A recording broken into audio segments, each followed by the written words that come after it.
Hi friends, welcome back to Anurag YouTube channel. ಎಲ್ಲರೂ ಹೇಗಿದ್ದೀರಾ? I hope ಎಲ್ಲರೂ ಚೆನ್ನಾಗಿದ್ದೀರಾ ಅಂತ ಅಂದ್ಕೊಂಡಿದ್ದೀನಿ. ಇವತ್ತಿನ ವ್ಲಾಗಲ್ಲಿ ಇವತ್ತೆಲ್ಲ ನೈಟೆಲ್ಲ ಫುಲ್ ಮಳೆ ಆಗಿರೋದ್ರಿಂದ ಬೆಳಗ್ಗೆ ತುಂಬ ಕೂಲಾಗಿ ಗಾಳಿ ಬೀಸ್ತೈತೆ ಅಂತಲೇ ಹೇಳ್ಬೋದು. ಇನ್ನು ಮಳೆ ಹೋದಿರೋ ಕಾರಣದಿಂದ ಮನೇಲಿ ಕರೆಂಟ್ ಕೂಡ ಇರಲಿಲ್ಲ. ನಾನು ಎಲೆಕ್ಟ್ರಿಕ್ ಜಗ್ಗಲ್ಲಿ ನೀರು ಕಾಯಿಸ್ಕೊಳ್ಳೋಣ ಅಂತ ಹೋದರೆ ಕರೆಂಟ್ ಇರಲಿಲ್ಲ. UPS ಎಲ್ಲ ಅದು ಆನ್ ಆಗಲ್ಲ. ಇನ್ನು ಒಂದು ಪಾತ್ರೆಯಲ್ಲಿ ಸ್ಟವಲ್ಲಿ ಬಿಸಿನೀರು ಕಾಯಿಸ್ಕೊಳ್ಳೋಣ ಅಂತ ಹೇಳಿ ಬಿಸಿನೀರಿಗೆ ಇಟ್ಕೊತಾ ಇದ್ದೀನಿ. ಇನ್ನು ನನ್ನ ಬೆಳಗಿನ ಡೈಲಿ ರುಟೀನ್ ನಂದು ಇದಾಗಿರುತ್ತೆ ಅಂತ ಹೇಳ್ಬೋದು. ಬಿಸಿನೀರು ಕುಡ್ದು ನನ್ನ ಡೇಸ್ನ ಸ್ಟಾರ್ಟ್ ಮಾಡೋದು. ಹಾಗೆಯೇ ಇವತ್ತು ವಾತಾವರಣ ಚೆನ್ನಾಗಿರೋದ್ರಿಂದ, ತಂಪಾದ ಗಾಳಿ ಬೀಸ್ತಿರೋದ್ರಿಂದ ಇಲ್ಲೇ ನೀರು ಕುಡಿಯೋಣ ಅಂತ ಹೇಳಿ ಕುಡ್ಕೊತಾ ಇದ್ದೀನಿ. ಇವತ್ತು ರಾಮನವಮಿ ಆಗಿತ್ತು. ಹಾಗಾಗಿ ಇವತ್ತು ನನಗೆ ಒಂದು ಫಂಕ್ಷನ್ಸ್ ಕೂಡ ಇತ್ತು. ಇವತ್ತು ಅದನ್ನೆಲ್ಲ ಹೇಗೆ ನಾನು ಕಂಪ್ಲೀಟಾಗಿ ಡೇನ ಎಂಡ್ ಮಾಡಿದ್ದೀನಿ ಅಂತ ಈ ಕಂಪ್ಲೀಟ್ ವೀಡಿಯೋದೆಲ್ಲ ಹಾಕಿದ್ದೀನಿ. ಇನ್ನು ಬಿಸಿನೀರೆಲ್ಲ ತೊಗೊಂಡಾದ್ಮೇಲೆ ನನ್ನ ಯೋಗ ಏನು ಮೆಡಿಟೇಷನ್ಸ್ ಇರುತ್ತೆ ಅದನ್ನು ಕೂಡ ಕಂಪ್ಲೀಟ್ ಮಾಡ್ಕೊತಾ ಇದ್ದೀನಿ ಅಂತ ಹೇಳ್ಬೋದು. ಇವತ್ತಿನ ವೆಯ್ಟ್ ಲಾಸ್ಗೆ ಡಿಟಾಕ್ಸ್ ಡ್ರಿಂಕ್ಸ್ ಏನು ತೊಗೊಂಡಿದ್ದೆ ಅಂತ ಹೇಳಿದ್ರೆ, ಹಾಟ್ ವಾಟರ್, ಸ್ವಲ್ಪ ವಾರ್ಮ್ ವಾಟರಿಗೆ 1 ಟೇಬಲ್ ಸ್ಪೂನ್ ಹನಿ ಮತ್ತು ಲೆಮನನ್ನು ಈ ಎರಡೂ ಕೂಡ ಹಾಕಿ ನೀಟಾಗಿ ಮಿಕ್ಸ್ ಮಾಡಿಕೊಂಡು ಅದನ್ನು ನನ್ನ ಇವತ್ತಿನ ಡಿಟಾಕ್ಸ್ ಡ್ರಿಂಕ್ ಮಾಡ್ಕೊಂಡಿದ್ದೆ ಅಂತಲೇ ಹೇಳ್ಬೋದು.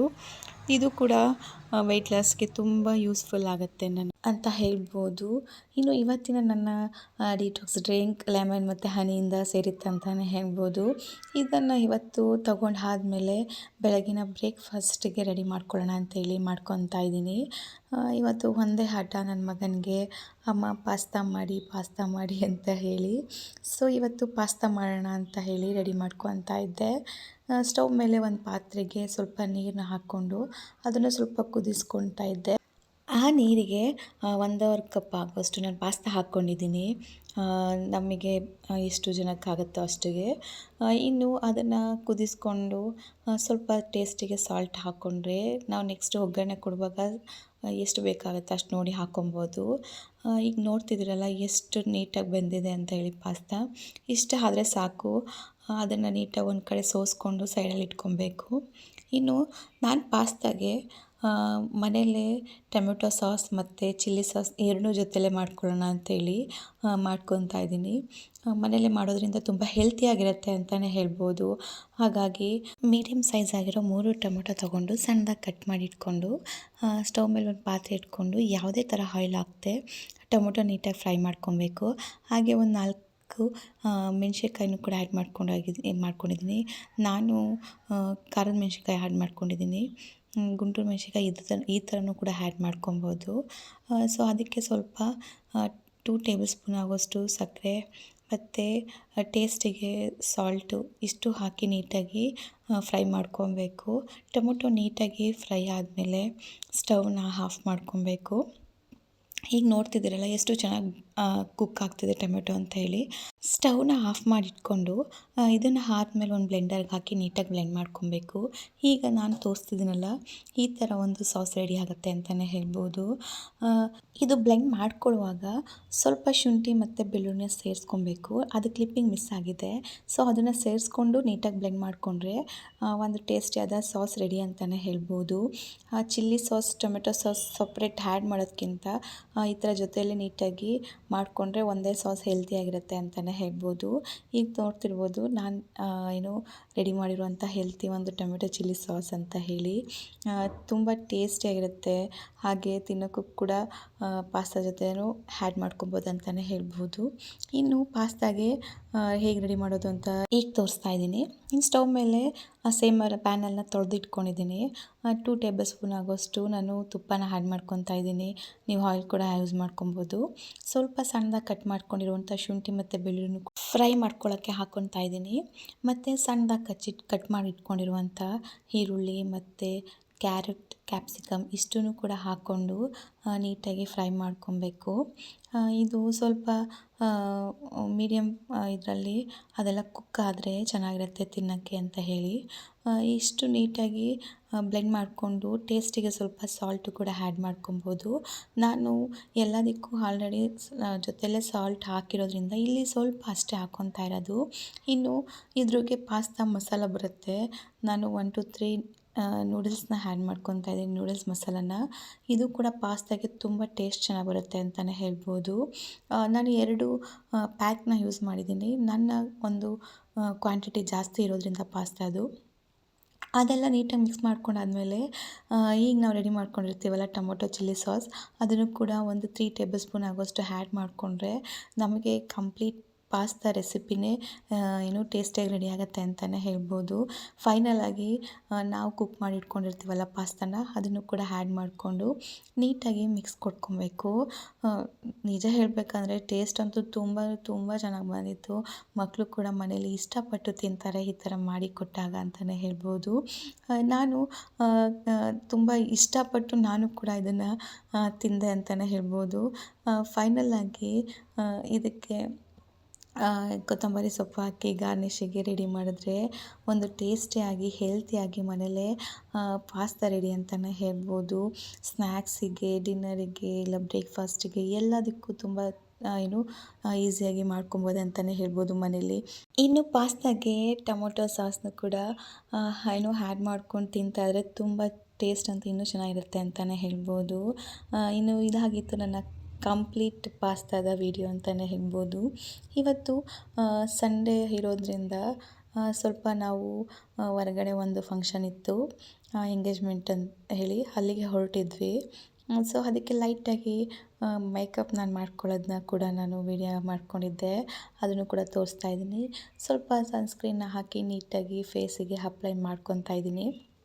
ಸನ್ಸ್ಕ್ರೀನ್ ಹಾಕೋದ್ರಿಂದ ಯಾವ ಥರ ನಮ್ಮ ಫೇಸ್ ಟ್ಯಾನ್ ಆಗೋದಾಗಿರ್ಬೋದು, ಬಿಸಿಲಿನಿಂದ ಪ್ರೊಟೆಕ್ಟ್ ಮಾಡುತ್ತೆ ಅಂತಲೇ ಹೇಳ್ಬೋದು ಈ ಸನ್ಸ್ಕ್ರೀನ್ ಕ್ರೀಮ್ ಅಂತ. ಈಗ ನಾನು ನೀಟಾಗಿ ಅದನ್ನು ಅಪ್ಲೈ ಮಾಡ್ಕೊತಾ ಇದ್ದೀನಿ ಫೇಸಿಗೆ. ಇದಾದಮೇಲೆ ಸ್ವಲ್ಪ ಪ್ರೈಮರ್ ಕೂಡ ಅಪ್ಲೈ ಮಾಡ್ಕೊತಾ ಇದ್ದೀನಿ. ಇನ್ನು ಕ್ರೀಮೆಲ್ಲ ಫೌಂಡೇಶನ್ಸ್ ಯೂಸ್ ಮಾಡೋದ್ರಿಂದ ಪ್ರೈಮರ್ ಹಾಕಿ ಫೌಂಡೇಶನ್ಸ್ ಕ್ರೀಮೆಲ್ಲ ಹಾಕಿದಾಗ ಮೇಕಪ್ ಲುಕ್ ತುಂಬ ಚೆನ್ನಾಗಿ ಬರುತ್ತೆ ಅಂತಲೇ ಹೇಳ್ಬೋದು. ಹಾಗಾಗಿ ನಾನು ಪ್ರೈಮರ್ನ ಯೂಸ್ ಮಾಡಿಕೊಂಡು ಲೈಟಾಗಿ ಯೂಸ್ ಮಾಡ್ಕೊತಾ ಇದ್ದೀನಿ. ನೀಟಾಗಿ ಅದನ್ನು ಕೂಡ ಕ್ರೀಮ್ನ ಫೇಸಿಗೆಲ್ಲ ಅಪ್ಲೈ ಮಾಡ್ಕೊಬೇಕಂತಲೇ ಹೇಳ್ತೀನಿ. ಫೈನಲಿ ಫೌಂಡೇಶನ್ನು ಕೂಡ ನೀಟಾಗಿ ಎಲ್ಲ ಕಡೆ ಅಪ್ಲೈ ಮಾಡ್ಕೊಬೇಕು ಫೇಸಿಗೆಲ್ಲ. ಯಾವ ಥರ ಸ್ಕಿನ್ ಇರುತ್ತೆ ನಿಮ್ಮ ಸ್ಕಿನ್ ಕಲರಿಗೆ ಮ್ಯಾಚ್ ಆಗುವಂಥ ಫೌಂಡೇಶನ್ಸ್ನ ನೀವು ಯೂಸ್ ಮಾಡಬೇಕಾಗತ್ತೆ.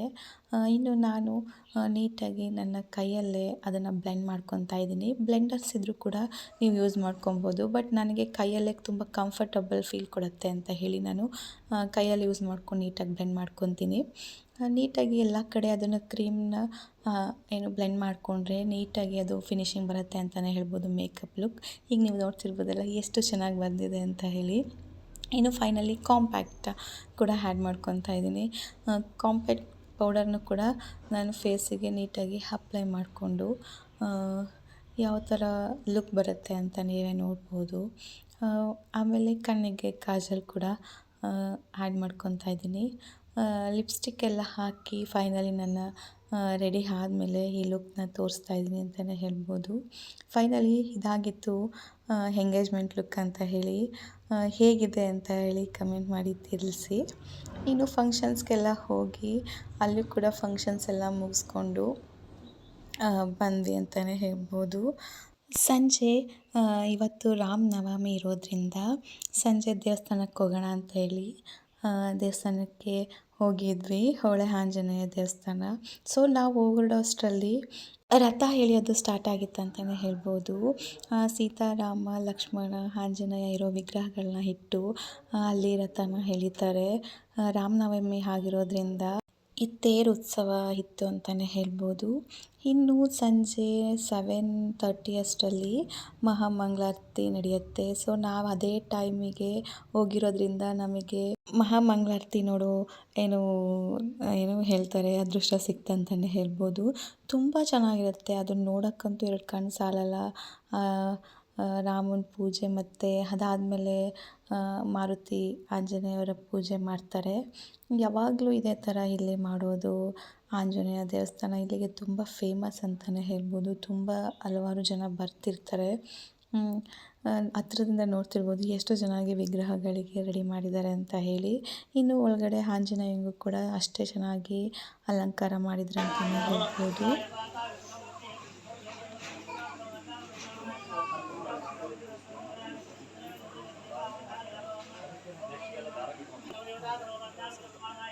ನೈವೇದ್ಯಕ್ಕೆ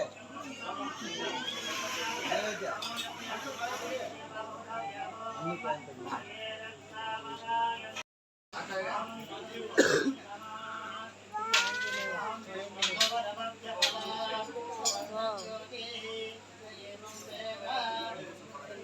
ಇದೆಯಾ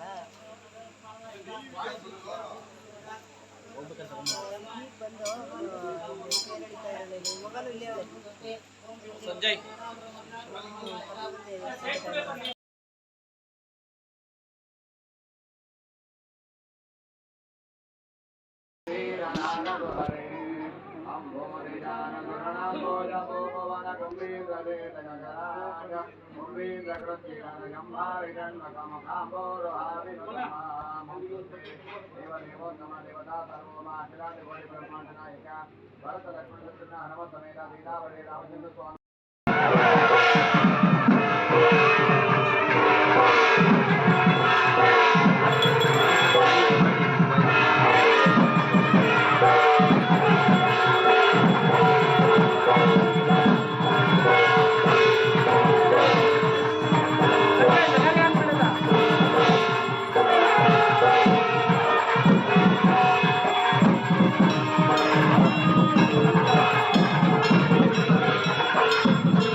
ಇನ್ನು ಅಲ್ಲೇ ಇರುವ ವೆಂಕಟೇಶ್ವರ ದೇವಸ್ಥಾನ ಕೂಡ ಹೋಗಿದ್ವಿ ಅಂತಲೇ ಹೇಳ್ಬೋದು.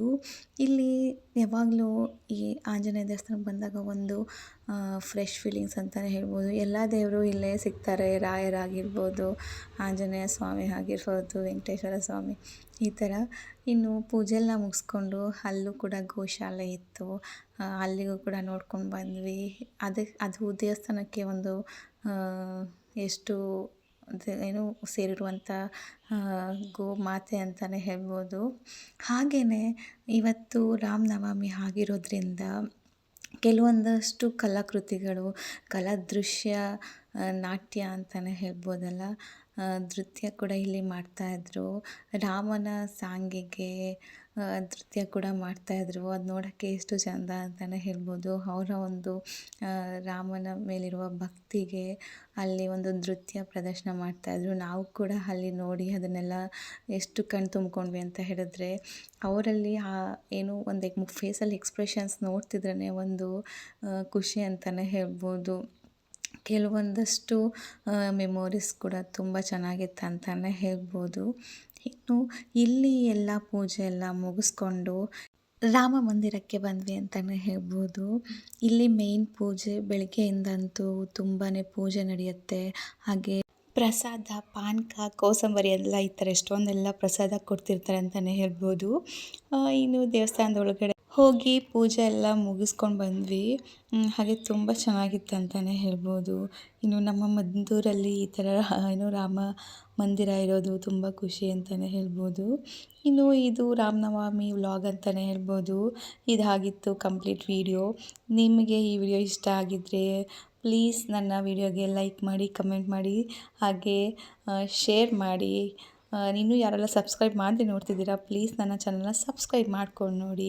ಸಬ್ಸ್ಕ್ರೈಬ್ ಎಲ್ಲ ಮಾಡ್ಕೊಂಡಿರೋರಿಗೆ ಥ್ಯಾಂಕ್ ಯು ಸೋ ಮಚ್ ಅಂತ ಹೇಳ್ತಾ ನನ್ನ ಈ ವಿಡಿಯೋನ ಇಲ್ಲಿಗೆ ಎಂಡ್ ಮಾಡ್ತಾಯಿದ್ದೀನಿ. ಬಾಯ್. ನೆಕ್ಸ್ಟ್ ವಿಡಿಯೋದಲ್ಲಿ ಸಿಗೋಣ.